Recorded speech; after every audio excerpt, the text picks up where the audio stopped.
નમસ્કાર મિત્રો, વિડીયોમાં તમારું સ્વાગત છે। જે હા મિત્રો, અત્યારે હાલ મોટા અને દુઃખદ સમાચાર સામે આવી રહ્યા છે। તો મિત્રો, સમાચારમાં વાત કરીએ તો રિલાયન્સ ગ્રુપના સ્થાપક ધીરુભાઈ અંબાણીના પત્ની કોકિલાબેન અંબાણી અચાનક બીમાર પડી ગયા છે। તેમને એચએન રિલાયન્સ હોસ્પિટલમાં લઈ જવામાં આવ્યા છે, જ્યાં તેમની સારવાર ચાલી રહી છે। અચાનક તબિયત બગડવાના કારણે આખો અંબાણી પરિવાર મુંબઈ પહોંચી ગયો છે।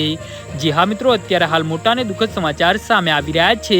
પરિવારના બધા સભ્યોએ કાલની એરપોર્ટ પર જોવા મળ્યા હતા। આ દરમિયાન અનિલ અને ટીના અંબાણી ખૂબ જ ઉદાસ દેખાયા હતા। કોકિલાબેન અંબાણીની તબિયત અચાનક બગડવાના કારણે આખો અંબાણી પરિવાર મુંબઈ પાછો ફર્યો છે। મુકેશ અને અનિલ અંબાણીની તેમની માતાના સ્વાસ્થ્યના ધ્યાનમાં રાખીને તબીબી સલાહ મુજબ પગલાં લીધા છે। પ્રાપ્ત માહિતી અનુસાર હોસ્પિટલની ટીમ સતત તેમનું નિરીક્ષણ કરી રહી છે। પરિવારના સભ્યો હજી સુધી આ અંગે કોઈ માહિતી આપી નથી કે કોઈ નિવેદન પણ બહાર પાડ્યું નથી। જે હા મિત્રો, અત્યારે હાલ મોટા અને મહત્વના સમાચાર સામે આવી રહ્યા છે।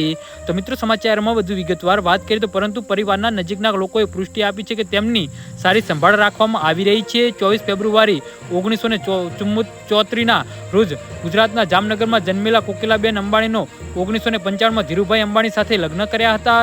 તેમને 4 બાળકોમાં એક મુકેશ અંબાણી, અનિલ અંબાણી, નીના કોઠારી અને દીપ્તિ સાલગાંવકર જો વર્ષ પહેલા ફેબ્રુઆરીના પ્રયાગરાજ મહાકુંભમાં તેમના પરિવાર સાથે જોવા મળ્યા હતા। કોકિલાબેન એક ચુસ્ત શાકાહારી અને શ્રીનાથના ભક્ત છે। અહેવાલ અનુસાર કોકિલાબેન અંબાણી રિલાયન્સના સૌથી મોટો હિસ્સો પણ છે। જી હા મિત્રો, તો આના વિશે તમારું શું કહેવું છે તો નીચે કમેન્ટ બોક્સમાં જરૂરથી